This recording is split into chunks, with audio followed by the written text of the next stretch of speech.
Freight rates have fallen slightly in October, making some believe that the worst of the shipping crisis was over.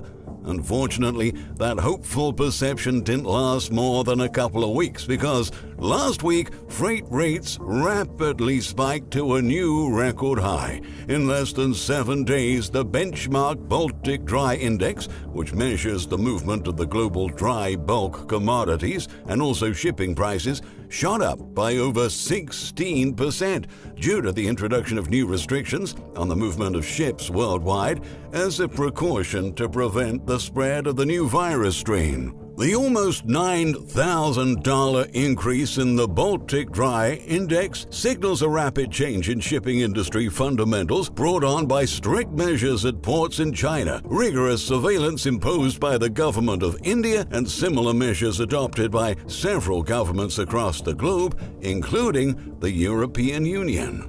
The new virus mutant has caused a renewed concern in the shipping industry.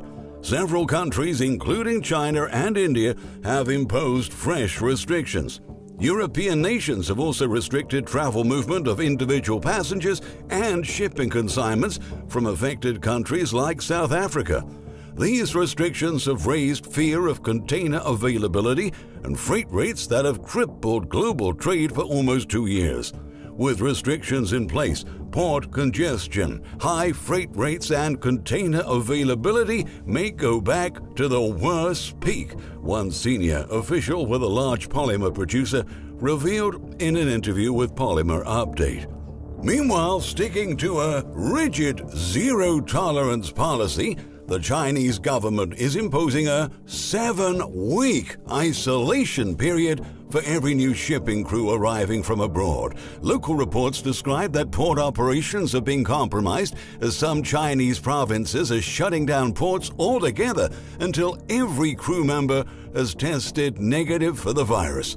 China is also prohibiting crew changes for foreign crews in order to keep the virus out. Even vessels that have changed their crew elsewhere have to wait for 2 weeks before they're allowed to enter China. The ripple effect of China's port congestion is impacting several other intra-Asia trade lanes as diverted cargo ships get stuck at transshipment hubs in the southeast. According to Peter Sandara, global head of ocean freight for a major cargo owner, due to prolonged waiting times to dock, cargo is simply being dumped in Singapore ports and containers are making the return trip empty. We understand the carriers might be blanking sailings because of power shortages in China impacting export production, but also because of the huge port congestion in the US and Europe, which have disrupted their vessel schedules, Sandara added. Given that the Chinese New Year cargo rush is just around the corner, congestion is about to intensify and the backlog of cargo ships will only get bigger. The tightening vessel capacity we are currently seeing globally is adding even more pressure on soaring freight rates. According to Vessel's Value in its 2021 port congestion report in November, Asia-US shipping rates reached a staggering $130,000 per day, and that's over a 400% increase compared to this time last year.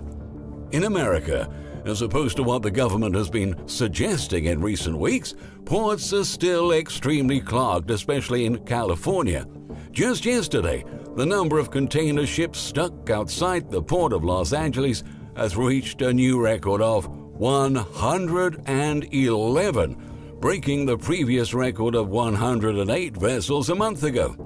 When adding the ships stuck outside the port of Long Beach, that number escalates to almost 200. And on a nationwide scale, at least 265 ships carrying millions of containers are still waiting to dock and unload.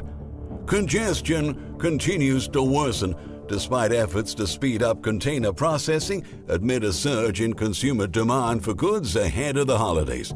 In October, the White House announced a shift to 24/7 port operations and threatened to fine companies that left containers on the docks for several days. Since August, The administration has announced several steps to address the supply chain crisis, but retailers and grocers keep struggling to keep shelves stocked, while prices continue to rise. Industry experts argue that the measures didn't solve any of the existing problems. In fact, it may have worsened the situation, and issues could persist until 2023.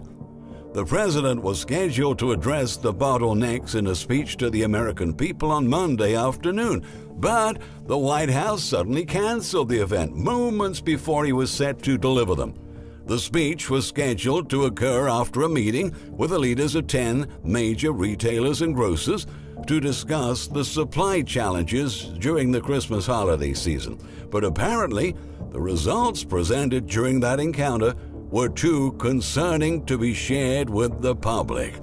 In the meantime, the size of the logjam continues to hit unprecedented levels. Before the health crisis, the biggest backlog our ports had ever seen was of 17 ships. According to Kip Lutit, head of the Marine Exchange, the fact that we now have hundreds of ships lingering around ports waiting to berth means that delivery delays can stretch from 4 to 8 weeks, depending on the type of cargo.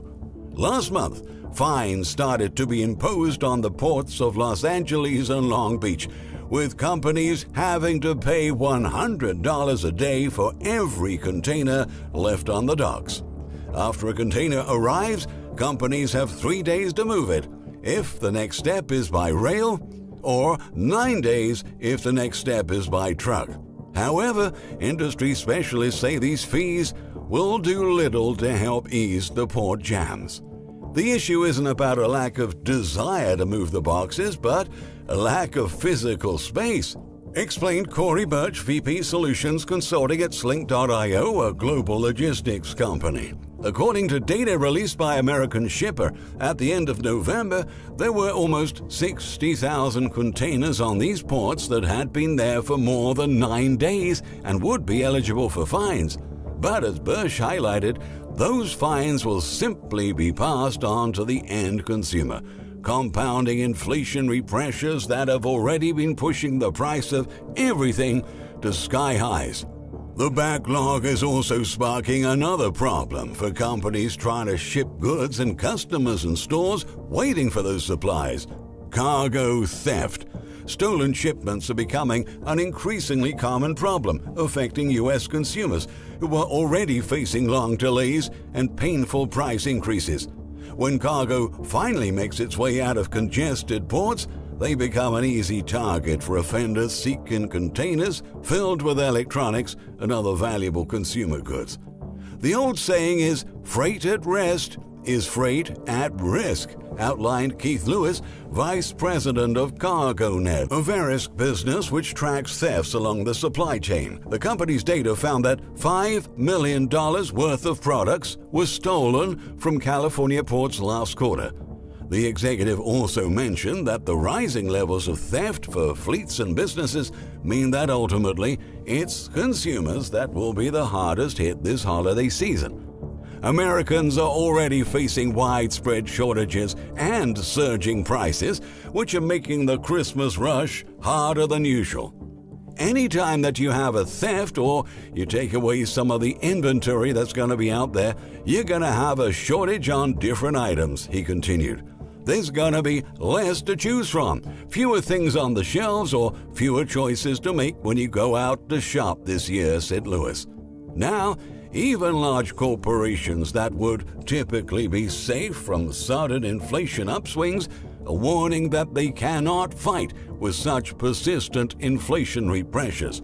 In an interview with CNBC, Siemens Energy CEO Christian Bruch alerted that the industrial world is going to be dealing with higher prices and supply shortages for much longer than expected. He said it is going to be way into 2022, and honestly, my belief is managing the supply chain will be something which will be with us for a long time. Unilever CEO Alan Jope also sounded the alarm, saying that the company was witnessing once-in-2-decade inflationary pressure, saying, "We are seeing commodity inflation across really every type of input cost that we have. agricultural commodities, petrochemical commodities, paper and board, transport, logistics, energy, labor, all are moving in an upward direction, he said. Last month, the United Nations warned that surging freight rates would be translated into higher prices for consumers early in 2022, with the global import price levels set to increase by 11%. Global consumer prices will rise significantly in the year ahead until shipping supply chain disruptions are unblocked and port constraints and terminal inefficiencies are tackled, the United Nations Conference on Trade and Development said in its review of Maritime Transport 2021 report. The current surge in freight rates will have a profound impact on trade and undermine socioeconomic recovery until maritime shipping operations return to normal, said Rebecca Greenspan, the Secretary General.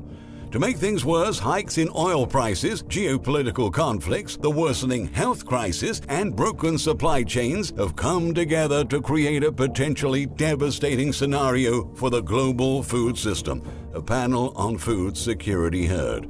These have created a perfect storm for a global food collapse, stressed Fan Schengen, chair of the Academy of Global Food Economics and Policy at China Agricultural University.